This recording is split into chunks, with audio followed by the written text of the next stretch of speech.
And now, let's join ace broadcaster Mamode Akuga as he takes us inside the Niger Delta. Hello out there and welcome to the program. It's Inside the Niger Delta, the authentic voice of Nigeria's oil-rich region. I am Mamode Akuga. Today on the program, we'll take you on a trip to some flood-ravaged communities in the Niger Delta, where life has become unbearable for the people. In July this year, the Nigerian Meteorological Agency, NIMET, had predicted excessive flooding incident in parts of the country, warning that they will take a huge toll on crop fields in the affected areas. Only last month, the National Emergency Management Agency, NEMA, and the National Hydrological Service Agency both warned that 12 states across the country will experience flooding due to torrential rainfalls. Both agencies listed 4 states in the Niger Delta among the 12 to include Edo State, Rivers, Bayelsa, and Delta states. No doubt, this year's flood alert was to ensure preparedness among stakeholders, including government and the flood-prone communities. In spite of the early warning signals, however, doomsday is finally here. The flood incident in the Niger Delta region has been attributed to rising water levels in the Niger River, which, in finding its course, has inundated its many tributary rivers in the delta. As a matter of fact, hydrological measuring of the River Niger last month in Lokoja recorded a stage height of 10.1 meters as against lower values of 9.74 meters recorded when the 2012 floods occurred. The people's woes are further compounded by the fact that most parts of the Niger Delta region lies below sea level, making it more prone to flooding than any other part of the country. Our first port of call is Delta State, where no fewer than 19 riverine communities are currently submerged in water. At Aven community in Patani local government area of Delta State, there is a high level of displacement of residents, most of whom now take refuge in makeshift tents built along the east-west road. Among the displaced residents is the community chief, Richman Yembre. 12 days, tell me, we don't have any single food in the forest. Water has taken all over. But we sustain ourselves gradually. Like people like you, when you come, it's okay, there's 2 bags of rice with it. But from council, Patani local government, just 2 bags of rice. Everybody has to rely on canoes now. Yeah, for now it's canoe, because with canoes, even as you use the canoe, you cannot still sleep in your house because you see the level of the water already in the community. Yes. So the means of transport now is if you harvest your cassava from the water, you still load it at the canoe. But if you want to still go back and check your houses, you still use the canoe. As you can see, no healthcare, nothing. Even no water to drink, because you can't drink this water. It's contaminated water. So what I'm appealing to the government, and they should at least provide water resources for us so that we can be able to get good water and also materials too.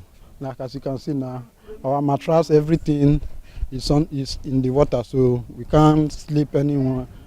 Following the outbreak of flood, the Delta State government established 6 internally displaced persons camps to house flood victims. But the people of Aven community would prefer to put up in makeshift tents built by them for fear of insecurity at the IDP camp closest to them.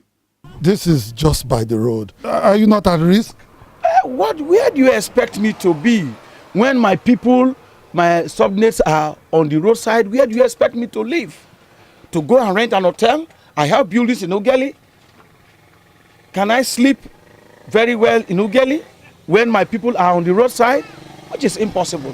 I have to be here to be with them. It's like a captain on a vessel. He will be the last man to leave the vessel.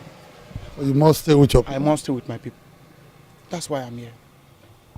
But I hope there's been no incidents since they've been on the road. Really, with the help of God, there is no incident. You see the traffic road jams, the blockade, and the road signs were placed by the road to protect our people. Very bad representation. You cannot imagine, say there is a flood ID camp there that we should leave this place to go to the camp. I'm an old man. Look at my property here. this water rises every day. And so if I leave my home and I go to the flood camp, I come back again, the level I raised the property before enters into the water. Who pays for that one? So I still have another effect after the flood. And when you cry to government will say, oh, the flood is gone. You see, so for now, we that are not in the flood camp, we don't see anybody at all. So absolutely we are frustrated. What do? It's bad representation. I know when they were taking the decisions, they didn't expect that this kind of things will be on ground. But they should visit and see the realities on ground. There are certain persons that cannot go to flood camp. If we leave this property here and look at our cars here, and they come to vandalize them, these bad boys, criminals are all around. The donors are not here. They steal them away. How do I recover? Double loss. How do I recover? So these are the things we are saying. You see, government need to rethink over this matter. These are not the best of times for the embattled Ekpetiama people of our Ven community in Delta State. The people are particularly sad that they have not received any tangible support from the Delta State government. They have, however, appealed to their next-door neighbor, the government of Bayelsa State, to come to their rescue. I confronted the governor, and the governor has given order to send relief materials to these people. I told you, 2 bags of rice. Just 2 bags of rice. It's very cool. Our amiable governor, Dixon, should not see us as Deltans. I've said that before. He should not see us as Deltans. He should come. We are precisely an Ekpetiama people. Politically, we are with Deltans together. But historically, we are an Ekpetiama people.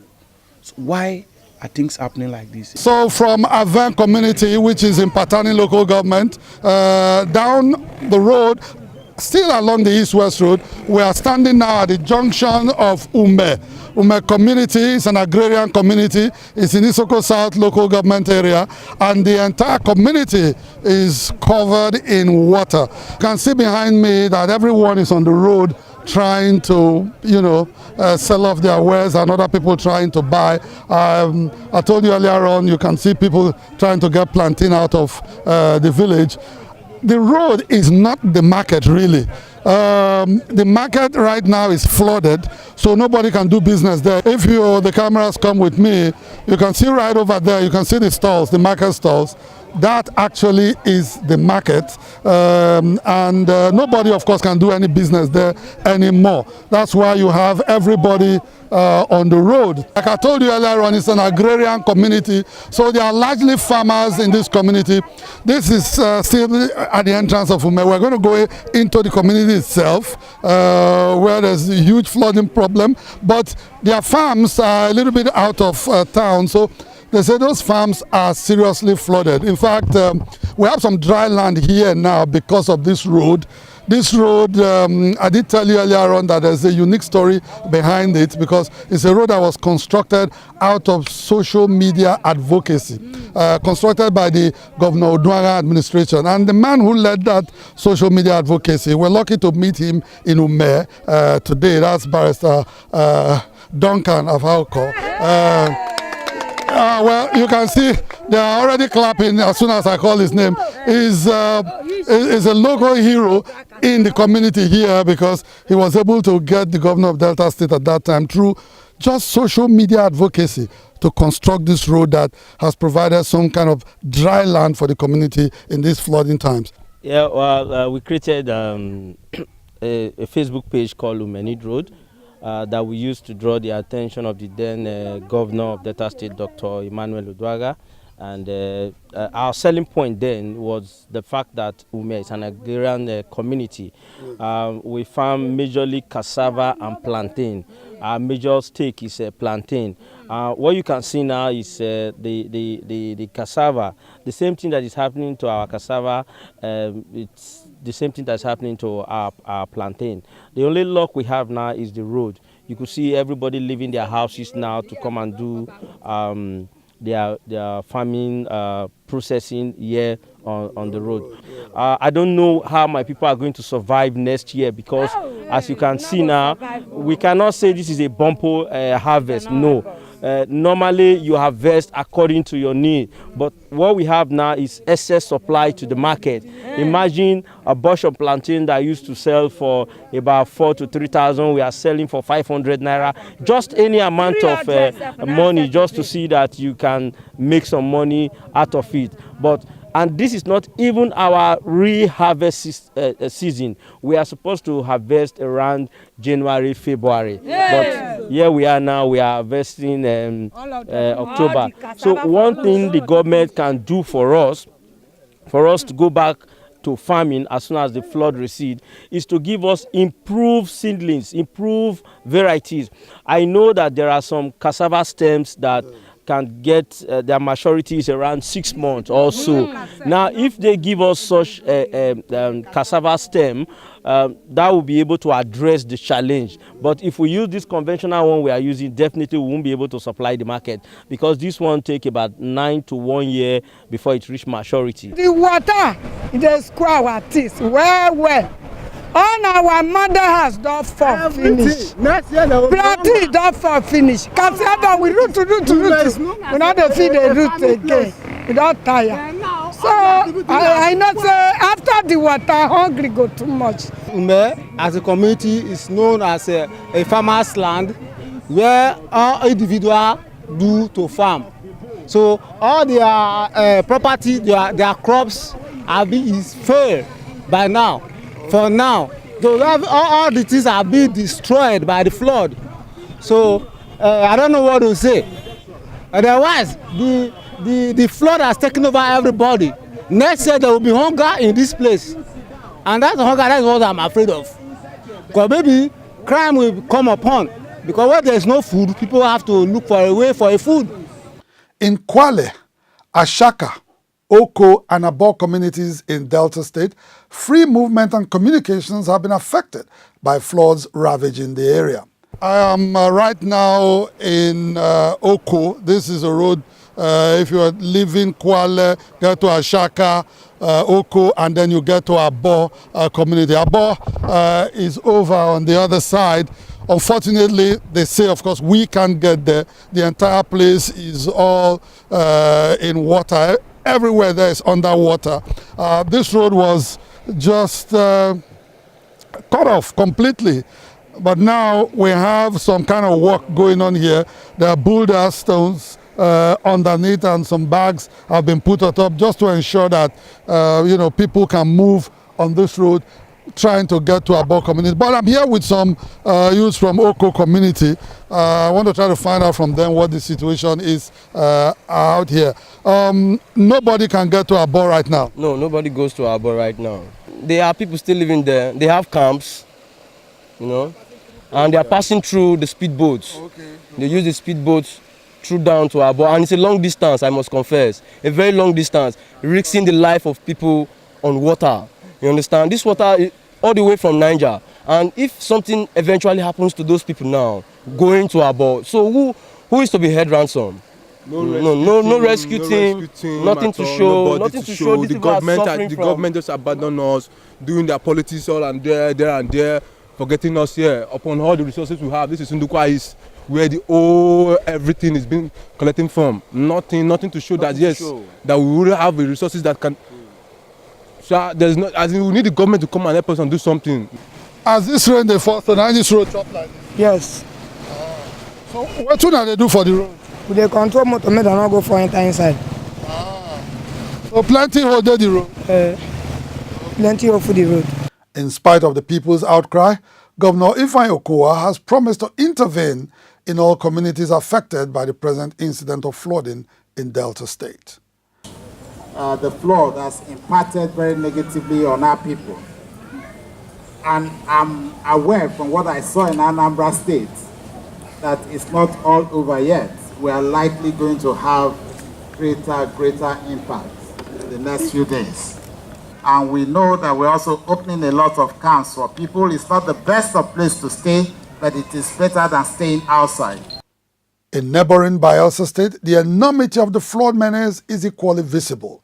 With about 70% of the state currently submerged in water, On account of the flood incident, Governor Henry Sariaka Dixon has given an order for the closure of schools for 3 weeks.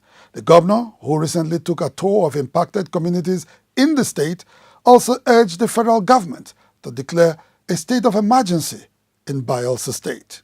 After considering the enormity of this disaster, the Executive Council as well as the State Security Council advised that the government should order a closure of all schools in our state, at least for the first 3 weeks. And so I hereby formally announce the immediate closure of all primary and secondary schools in our state. This is to enable the management of those schools, take the children to the parents, so enable the parents have access to their children, so that the children will not be in places that are not in the immediate control and custody of their parents and of their families.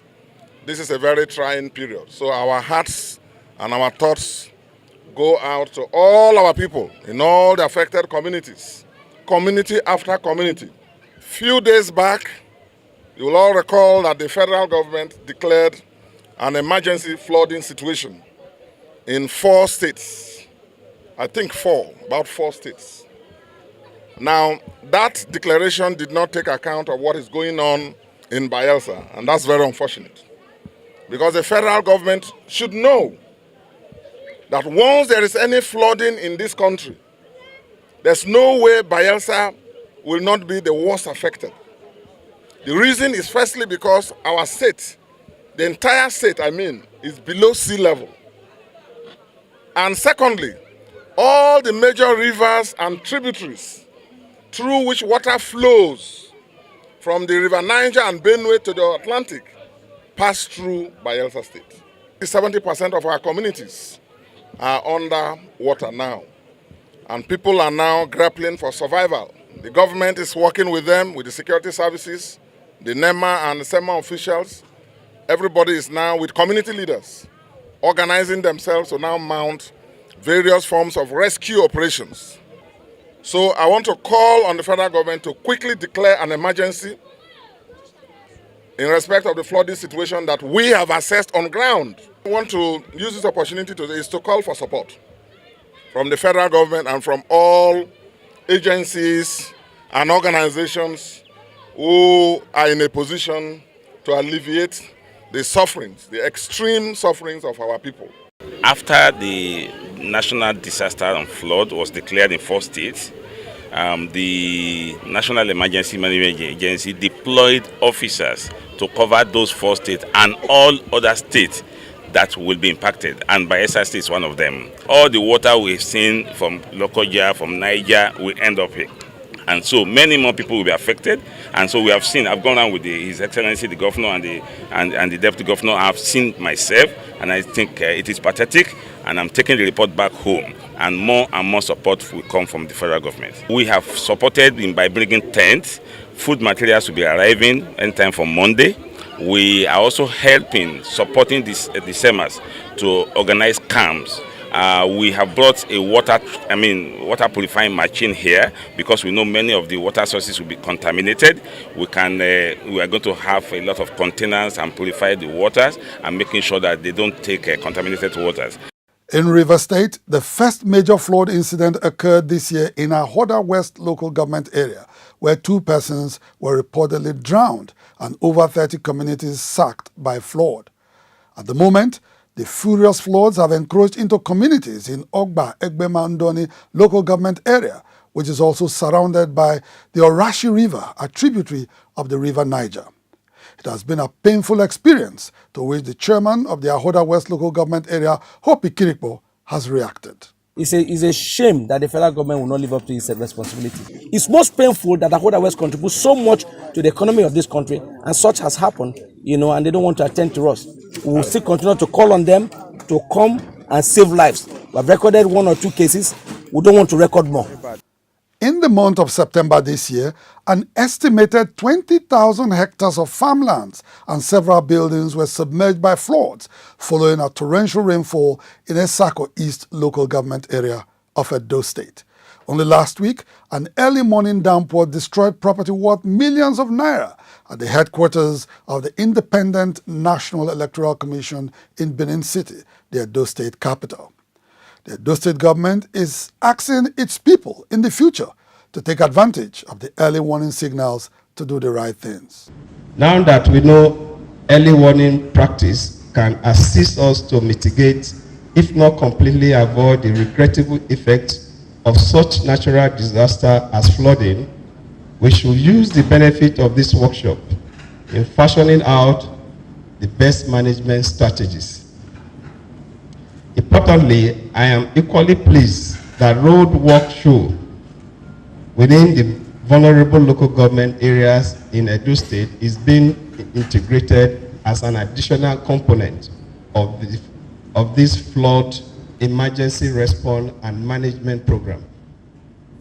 In line with the theme of this workshop, which is building flood resilience community, the road work show should sensitize risk-prone communities by creating the awareness to build capacity for resilience in managing flood emergency in order to minimize incidents of death, human suffering, and property damage. So far, several people have died and property as well as farm crops worth billions of naira have been destroyed as a result of the floods in these Niger Delta states. The direct victims of this avoidable natural disaster are the ordinary citizens who have been rendered homeless and completely dislocated from their means of livelihood. Most of these communities have been ignored by the government and their political representatives. You are the first person that looks like a government. Of course, we know the press is also, technically speaking, part of the government. That's the first visit we are receiving from anybody. But we have been using the social media to send message across to the government that this is what we are facing. Nobody from government has come to supervise this issue, apart from you people that have saw. When the militant uprising was there, the company can assist the military with helicopter gunships to come and destroy our various communities. Now that the boys have surrendered, that we are in peace now, they don't want to assist the communities. They know it's the neglect that led to the uprising. But now, coming to our own case, here in the Niger Delta, especially the areas, they just left us to our own fate, as if we are to fend for ourselves. In other places, when natural disasters like this happen, it is the responsibility of the government to ensure the safety of the citizens. But now we are left to do things on our own. Well, they say they will express their anger with their PVCs during the next elections. I want to specifically call Senator J.E. Manager to take immediate effect to answer his people, or else 2019 election will surprise him. Our PVC will speak for him. We will work against him in a manner that he will, in fact, he will be very angry. This is your land, and we are the most populated in Delta South. So he should come back and answer his people. He should do immediate effect. 16 years in government is not a shite play. We have nobody. That's where my younger brother said, our PVC is our right. Speak for us. These communities in the Niger Delta will no doubt continue to face the annual problem of flooding because of its proximity to the river Niger, which in recent times have been experiencing increase in its water volume. It is only proper that the government at all levels comes up with concrete projects to check the annual flooding and fulfill its constitutional mandate to protect the lives and properties of its citizens. 2019 is almost upon us. We hope that by this time next year, the impact of the floods of next year will be reduced as a result of government quick intervention and anti-flooding projects that should commence immediately after these floods. Well, this is where we draw the curtain on our program for today. Same time, same station next week. I will be back here to report on more developments from Nigeria's oil-rich region. I am Mahmoud Akuga. Bye for now.